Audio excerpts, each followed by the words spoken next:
Are we good? Yes, Mataji, we are good. Okay. Hi, Krishna, and welcome to another Wednesday class at ISKCON of Silicon Valley. We welcome you all to our study and introspection of the wonderful Bhagavad Gita and its contents. Srila Prabhupada left us very many books, which we can spend a lifetime reading and understanding. And as a part of the series that I've been trying to do, I've been trying to cover Srila Prabhupada's smaller books. We always do a lot of classes on the Bhagavad Gita, the Chaitanya Charitamrita, and the Srimad Bhagavatam. But there are many books that Srila Prabhupada has written to give access to this vast literature to various types and categories of people. It's meant to approach different types of audiences. And ISV, being known for its book distribution and its constant access to different kinds of people and different environments, it was a thought in my mind that it might be very beneficial for all of us to get exposed to these books because we are distributing them in large numbers. And Srila Prabhupada, I remember His Grace Vaisheshika Maharaj sharing this experience that when he met with Srila Prabhupada and he was introduced as being told as a person who distributes books, Srila Prabhupada told him, "You must also read my books." And I think in my heart, my understanding is that he meant all his books.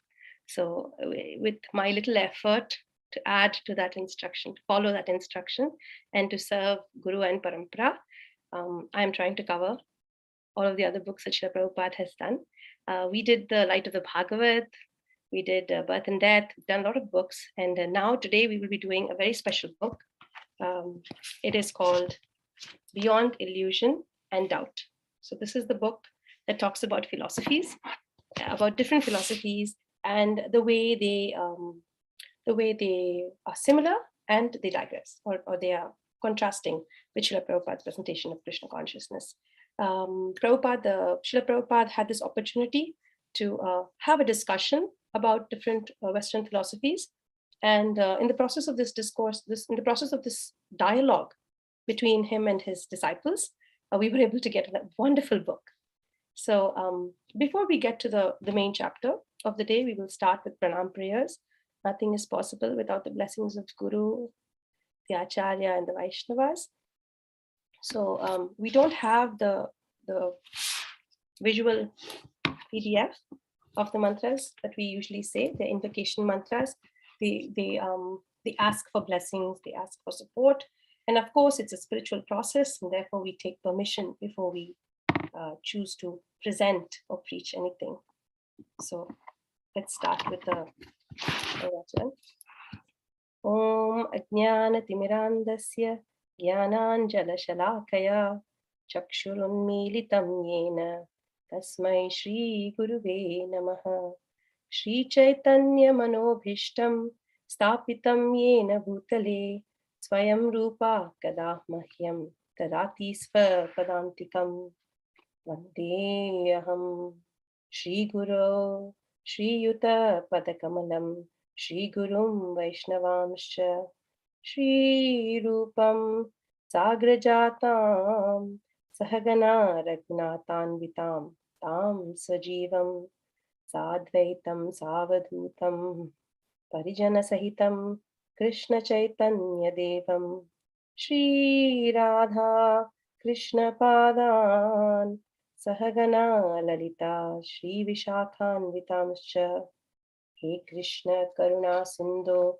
Dinabandho Jagatpate Gopesha Gopika Kanta Radha Kanta Namostute Tapta Kanchana Gaurangi Radhe Vrindavaneshwari Vrishabhanu Sute Devi Pranamami Haripriye Vancha Kalpatarubhyascha Kripa Sindhubhya eva cha Patitanam Pavanebhyo Vaishnavebhyo Namo Namah.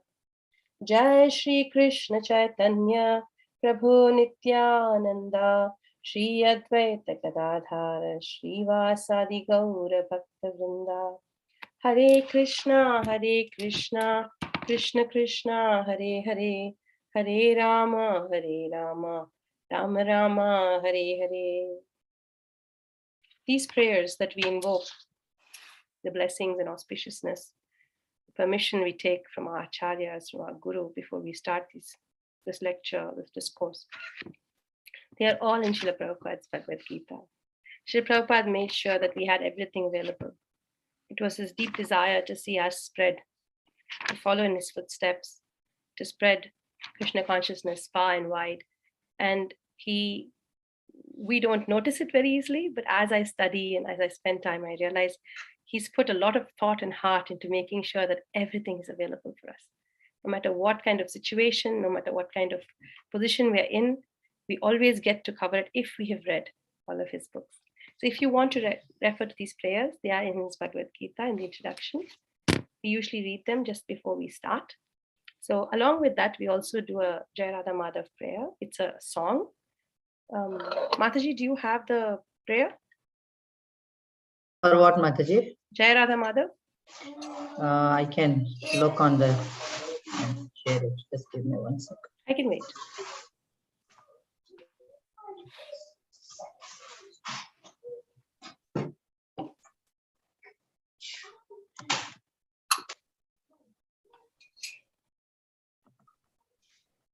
It's a description of Krishna, an appreciation of his wonderful beauty and his wonderful attractive qualities.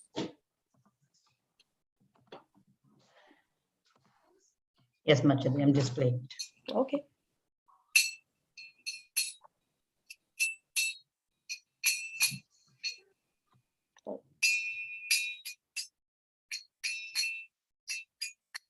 Jayo Radha Madhava, Jayo Kunja Bihari, Jayo Radha Madhava, Jayo Kunja Bihari, Jayo Gopijana Vallabha, Jayo Girivara Dhari, Jayo Giri Paradhari, Jayo Radha Madhava, Jayo Kunja Bihari, Yashodanandana Rajajana Ranjana, Yashodanandana Rajajana Ranjana, Yamuna Tiravana Chari, Yamuna Tiravana Chari, Jayo Radha Madhava, Jayo Kunja Vihari, Jayo Radha Madhava, Jayo Kunja Vihari, Jayo Gopijana Vallabha, Jayo Girivaradhari, Jayo Girivaradhari, Jayo Radha Madhava, Jayo Kunja Bihari, Jayo Radha Madhava, Jayo Kunja Bihari. Since we have the word-for-word translation, it'd be really nice to read it. It says, Jaya Radha Madhava Kunja Bihari, Gopijana Vallabha Giri Varadhari. Krishna is the lover of Radha. He displays many amorous pastimes in the groves of Vrindavan. He is the lover of the cowherd maidens of Braja and the holder of the great hill named Govardhan. Yashoda Nandana Brajajana Ranjana Yamuna Tiravanachari. He is the beloved son of Mother Yashoda, the delighter of the inhabitants of Braja, and he wanders in the forests along the banks of the river Yamuna. So this brings to us this beautiful picture of not just Vrindavan and the Govardhan hill, but the river Yamuna, all the things that are very, very dear to Krishna, his mother, the gopis, and all the inhabitants of Braja. And it's a beautiful prayer that we always say. It's a song that we always sing just before we start our lecture for the day. So with that, we will get ready to start up lecture. I will share the screen because I have a PPT for you today. It makes it much easier for me if I have a PPT, so I'm going to just share that. Let me get the picture going. Mataji, let me know if it's okay. All good? Okay. If anybody has any issues, just let us know. Put it in the chat because I'm not sure. Okay, so beyond illusion and doubt, before I start, I express my gratitude to His Grace Shivas Pandit Prabhu, who is my guiding light, my Shiksha Guru. Everything that I have learned from him, and anything useless, mistaken, anything that causes trouble is just me and my ignorant brain. Anything good that you see in these presentations, any understanding of the philosophy comes from him. I owe a great debt to my Guru Maharaj, His Grace Vaisheshika Prabhu, from whose causeless mercy has given me the opportunity to be here today and attempt to do my small little part in serving Srila Prabhupada. So let's get started. Vedic perspective on what? Western philosophy. So Beyond Illusion and Doubt was never planned as a book. It started off as a collection of dialogues between Srila Prabhupada and his disciples. Srila Prabhupada in the early 70s analyzed Western philosophy in light of Vedic philosophy, and he tried to bring out the similarities and contradictions. And he was commenting on this in his room in the form of conversations. He had them with his secretary and his personal servant. He talked to Hayagriva Das and Shyama Sundara Das. And these were the two people who recorded these conversations. And later, they put them out as articles in the BTG, the Back to Godhead magazine, which Srila Prabhupada started. Srila Prabhupada was very interested in making sure that Back to Godhead magazine was regularly published and was sent out. We gave out as many copies as possible because it was an opportunity to spread Krishna consciousness. Then we didn't have that many books, and we all started with the BTG. It was only the BTG that we had to give out. And now we have so many books in so many languages. This book that we have right now was made after they printed the article. They made a collection of it and made the book. This book gives us fascinating series of insights into their most salient ideas, the salient ideas of these Western philosophies. And it gives us a concise presentation of the basics of Bhakti Yoga. Now, this is something Srila Prabhupada constantly does with all of his books. He always remembers keeping the main point, is what Vaisheshika Maharaj would say. He always remembers to keep the main point, and he presents on the basis of Bhakti Yoga. So he's always bringing us back to Bhakti Yoga. He's always reminding us why we're here, what our purpose is. And as we read through the Western philosophy, we will realize that Srila Prabhupada never loses sight of his aim. He's not presenting to give us a better understanding of these philosophies. We're not here to understand all the different philosophies that are out there. We're not here to get a deeper grasp of those philosophies. We are here to understand them in context to Krishna consciousness, in context to bhakti. Where do they stand? How did this process grow? What are people doing out there? What is their understanding of God? In what way is that understanding similar? And in what ways have they gone off the track, so to speak?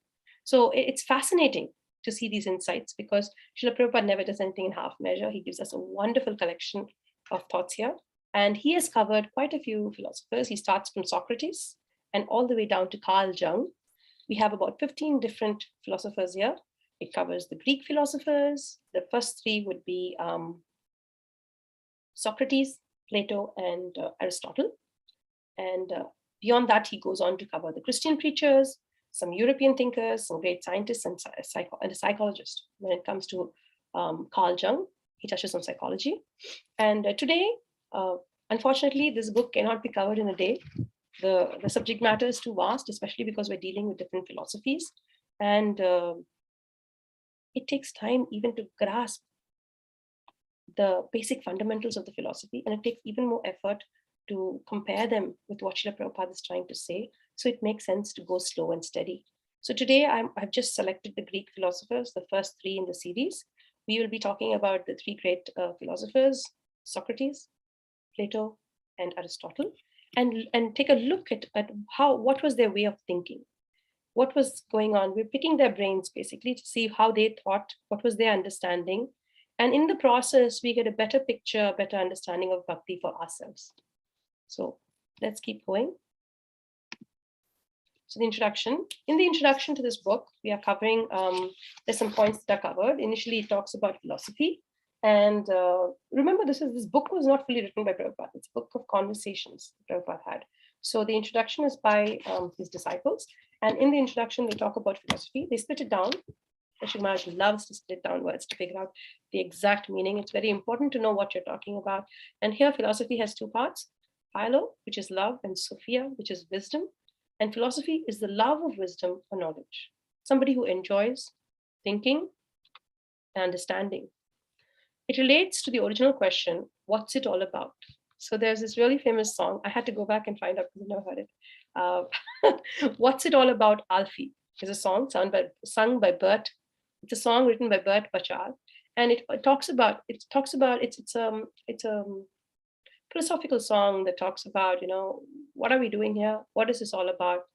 What's my life supposed to mean? It covers all the basics. And this is a question that has haunted humanity for many, many countless years. We are thinking sort of people. We are made to think. And the most important thing is to ask the right questions. Philosophy has four main branches. Philosophy's first branch is logic. Logic is a study of the formal structure of an argument. You create a premise, you have these assumptions, you argue them out, and you get to a conclusion. All this falls into the category of logic. Metaphysics, on the other side, studies the ultimate nature of reality.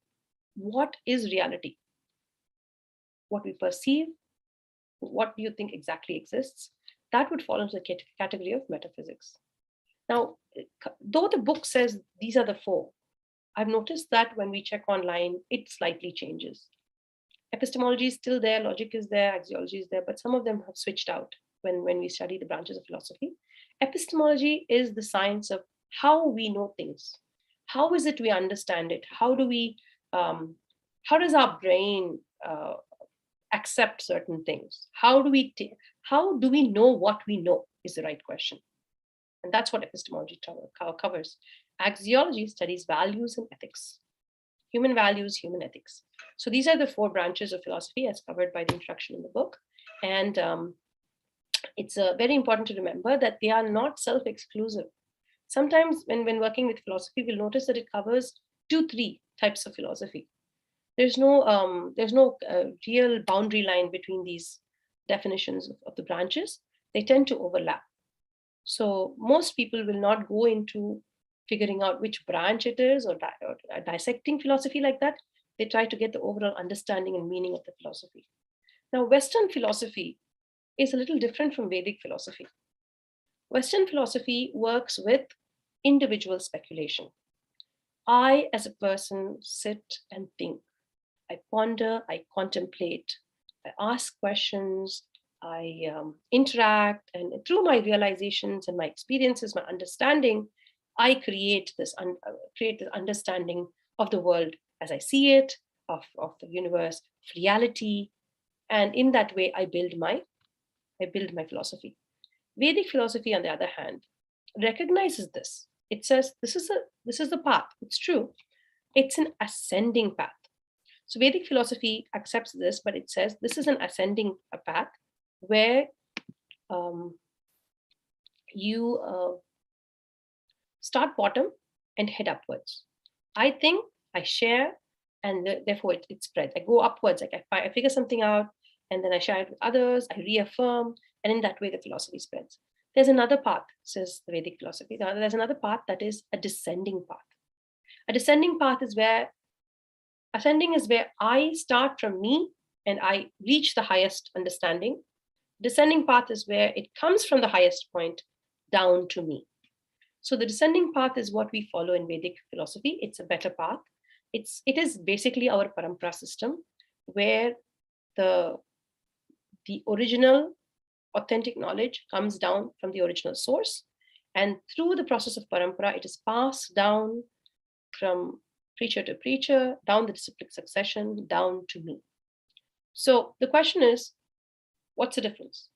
Can I just have the ascending path or the descending path? Can I just choose? So in that, the point is, Here we are on the next slide. The question about the ascending and descending paths pop up here. It says, why? So Vedic philosophy says, let's stick to the descending path. That's the right path for us.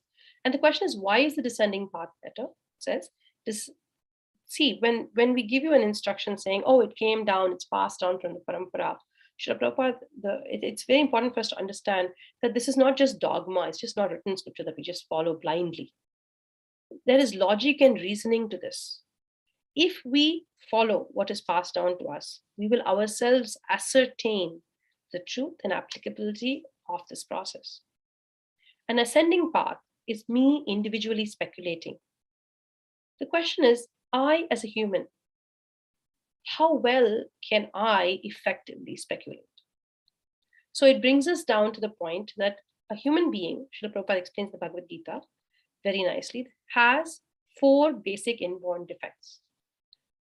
He has a tendency to commit mistakes. Nobody's perfect. Remember that phrase? Nobody's perfect. So every human being has a tendency to make mistakes. Second thing is that our senses are very imperfect. We can only see within a visual band, a certain visual band. Our hearing is within a certain visual band. All our senses are limited. So with limited senses, if we try to understand the unlimited, we will fall short of the ability to reach that goal.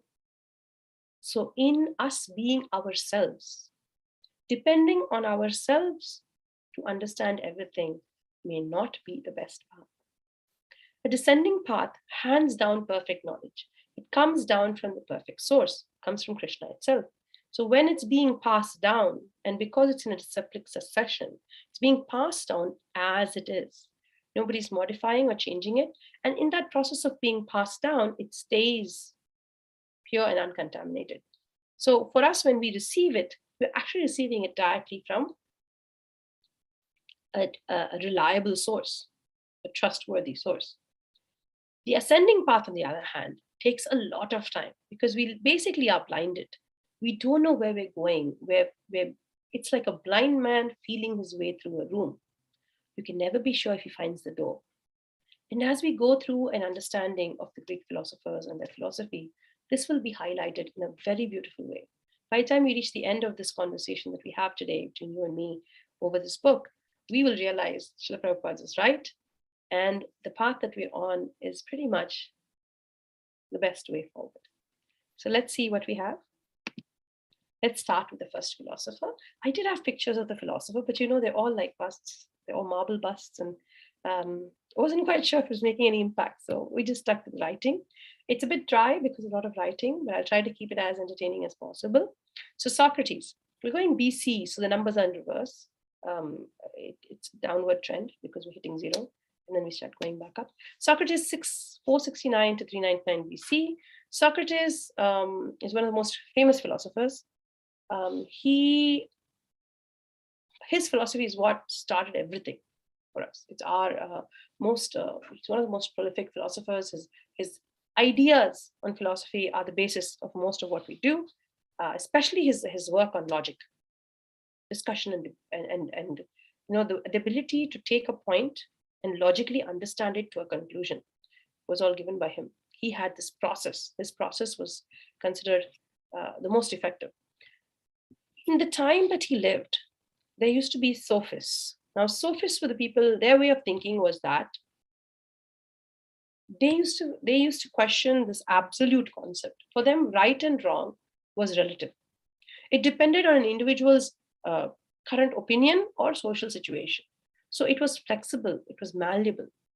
Their concept was, if you believe it, then it's true for you. In today's world, you will notice this philosophy is again coming back into popularity. People would like to say, well, it's true for me, or that's how I see it, and it works for me, so it must be fine. And this is the kind of philosophy that the sophists were spreading. Now, Socrates, from his own side, he wasn't quite happy with it. Socrates loved to think, and he loved to discuss his thoughts, to see what other views were. And in this process of speculation, he was able to come up with this idea. He said Socrates was convinced that there was an absolute truth. Beyond speculation, beyond opinions, there's one absolute truth which can be known with certainty and clarity. That's what Socrates says. He says there's an absolute truth, universal truth of good, beyond speculation and opinion, that can be known clearly and with certainty. Srila Prabhupada, now these are the points that Srila Prabhupada's disciples are placing in front of him. So you will see Socrates and Srila Prabhupada alternating, which basically means it's like a question and answer. Socrates' assumptions, Socrates' philosophies, and Srila Prabhupada's response. Now, Srila Prabhupada sometimes refutes, Srila Prabhupada sometimes agrees, but he's basically giving his purport to what he's hearing. Srila Prabhupada says, there is an absolute truth. Just like Socrates says, I agree, there's an absolute truth. And he's Krishna, the Supreme Personality of Godhead, the Supreme Authority. And we are here to follow his orders.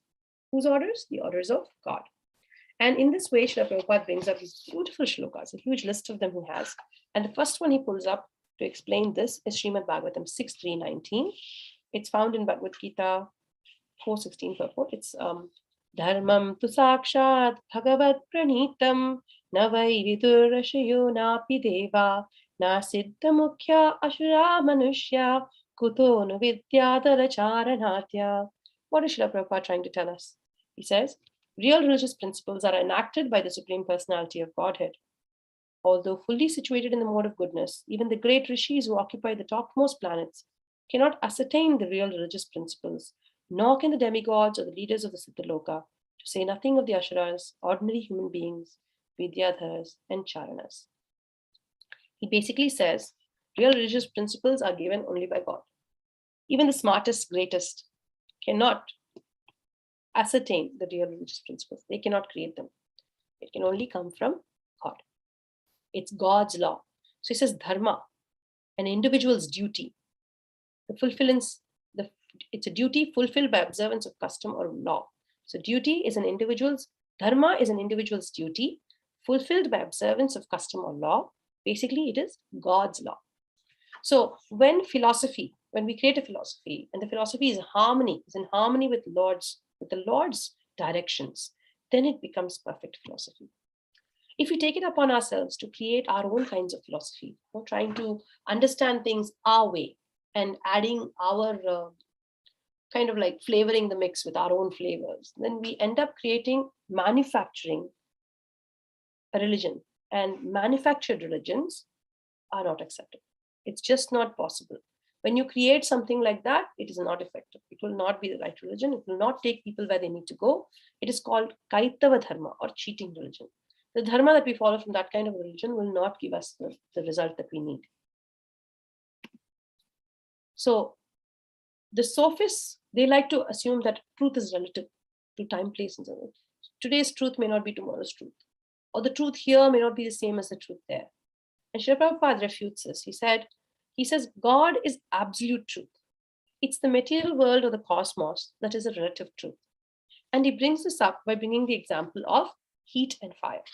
He says, when we experience heat, we know that there is fire. We don't have to see it. There's fire somewhere because it is generating heat. So he says, I should have marked this better. But anyway, I was trying to pull out these philosophies so I could share it with you.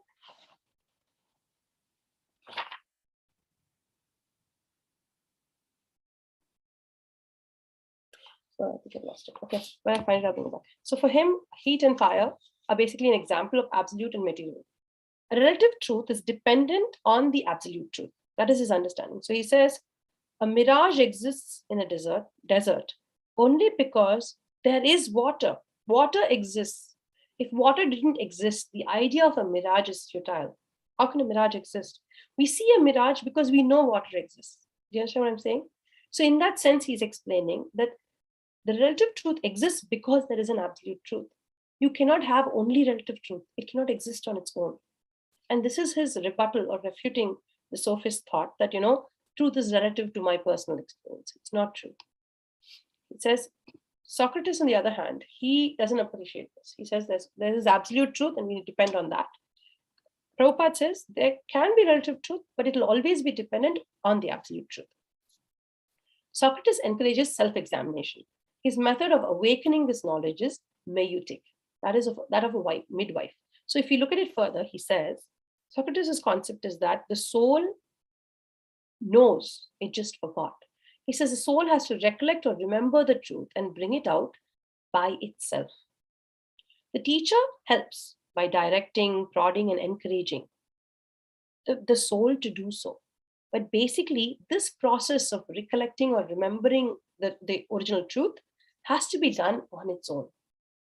So to be able to do this, it must have known it first, right? To remember something, we should have first known it, which means that there must have been a past life. This is Socrates'. So what we're getting into is the way Socrates thinks. He says, so because the soul has to recollect, so if I work hard at this, I can myself figure out what that absolute truth is. But if I already know what the absolute truth is, then I must have experienced it. So he's going back with this logic by saying, so basically, I must have had a past life. And what is passing through my past life is the soul. So with his he keeps thinking and thinking, he comes up to this conclusion that, yes, there's a past life, and there's a soul that's flowing through those lives, and that soul is eternal. So he brings all these points, and he says, there's a past life, there is a soul. The soul can remember, but it forgets. But if it sits down and contemplates, through the process, it will be able to re-remember itself, recollect. Srila Prabhupada hears this and he says, Socrates sounds like a Muni. He sounds like a great thinker. And he says, Socrates was a Muni, he was a great thinker. And he brings up this verse 7:19. He says, Bahunam janmanam ante jnanavan mam prapadyate vasudeva sarvam iti sa mahatma sudurlabha. So the translation is, after many births and deaths, he who is actually in knowledge surrenders unto me, knowing me to be the cause of all causes and all that is. Such a great soul is very rare. So he recognizes Socrates as a Muni. He says he's able to think. He's a great thinker. He's got to brought himself to the point where he's able to recognize there's a soul, and then there's previous life, and the soul is eternal. So these are great thoughts. The soul is eternal, says Srila Prabhupada. Yes. The intelligence, mind, and senses are also eternal. It's just that they are covered. So Srila Prabhupada talks about how if everything is eternal, but it's covered, we need to, so this process of recollection that Socrates is talking about, Srila Prabhupada explains as saying, it's like dust covering a window and we need to clean. So he brings up the Shikshashtakam, where he says, Cheto darpana marjanam, bhavamahadhavagni nivapanam, Shreya kairava chandrika vitranam, vidya vadu jivanam, anandam buddhivardhanam, pradipadam, purnamritam swadanam, sarvatma snapanam, param vijayate, Sri Krishna Chay, Sri Krishna Sankirtanam. I didn't have the print. So that's Cheto Darpana Marjanam from the wonderful Shikshashtakam that Chaitanya Mahaprabhu left us. And in that it's explained that the mirror of the soul has to be cleansed. And how do we cleanse it? Srila Prabhupada tells us that it's cleansed with the Mahamantra. It is the repetition of the Mahamantra that helps us clean this. And in the process of cleaning, we will be able to see the original truth once more. He says, Srila Prabhupada goes on to explain, our constitutional position is always to serve. If we don't serve the Lord, we will end up serving Maya. So he says, either God or Maya, we will still serve. Our duty should be performed to liberate us from such bondage. So if we do duty, it should be done in such a way that we are liberated from this bondage, where we can go back to our original constitutional position and not be stuck here in this material world. Socrates brings up another point. He says, the highest duty of man is to care for his soul. Looks like Socrates is on the right direction, doesn't he? He says, when he is fixed in that knowledge, he becomes peaceful and undisturbed. So Socrates has been thinking about it. He thinks, okay, there's a soul. It's basically transmigrating, it's transferring, and it's eternal, it's passing through lives. And our highest duty should be to care for this soul, this eternal soul. And once he gets to that absolute truth, remember in the very beginning it says absolute truth, once he gets fixed in that knowledge of absolute truth, he will become peaceful and undisturbed. And the example given is of the situation where, as Socrates presents his philosophy, of course, at that time and age, people did not accept it. They were very upset. They felt he was polluting the youth. He was corrupting them, and he was brought for a one-day trial, and then he was basically he was killed. He was told to drink hemlock poison and die. And Socrates, he was asked, would you refute it? Would you say it's not? Would you let go of your philosophy, or will you die? And Socrates said, it's fine, I'll die. And he drank the hemlock. He was very calm, undisturbed, and he drank the hemlock. And that is considered an example of the fact that he had himself become fixed in his knowledge. And you can see he had become peaceful and undisturbed by this. Srila Prabhupada, listening to this, says, this is Brahman realization. He has understood the impersonal feature of the Lord. If he went on down this path, Socrates would have got to Paramatma realization and finally to Bhagavan. But as an impersonalist, he cannot understand one very important thing. He's unable to understand how God can be everywhere and yet in his own abode at the same time. And this is a very difficult concept for someone to understand, especially with our limited senses. If we depend on ourselves to understand everything, then we will not be able to reach to this point where we can understand this kind of stuff, where he's here, but he's also there. And Prabhupada says, this is the difference between the energy and the energetic. The energetic can be both places. It can be here and there. Because he cannot understand this, he has this difficulty of getting to Bhagavan realization. So he says, Bhumir apo anlo vayu kammano buddhirevacha ahankara iti yamme binna praktir ashtada. Bhagavad Gita 7:14 covers this. It says, earth, water, fire, air, ether, mind, intelligence, and false ego. Altogether, these 8 constitute my separated material energies. So these are his energies, but they're separated from him. And these are the ones that constitute the overall, the universe, everything around us. It says, Antarantastha Paramanu, which is again, he's talking about Brahma Samhita. In this, Andantarastha Pramanu is just a part of a shloka. Let me tell you. Eko api asau rachaitum jagadanda kotim yat shaktir asti jagadanda chaya yadanta. Andantarastha Paramanyushayantarastam Govindamadi Purusham Tamaham Bhajami. So he's pulling a shloka from the Brahma Samhita to support this view. He says, he is an undifferentiated entity, as there is no distinction between potency and the possessor of that potency. In his work of creation of millions of worlds, his potency remains inseparable. All the universe exists in him, and he is present in his fullness in each and every one of the atoms scattered throughout the universe at one and the same time. Such is the primeval Lord Govinda, whom I adore. So, because we have these texts that give us such a beautiful explanation of who he is, what he is, how he is, it's so easy for us to understand this. But for others who are trying to go, like I said, ascending path is a very difficult path, because you're going to be searching for things that you cannot quite comprehend. Socrates, now he understood the soul. He goes on to say, Socrates saw,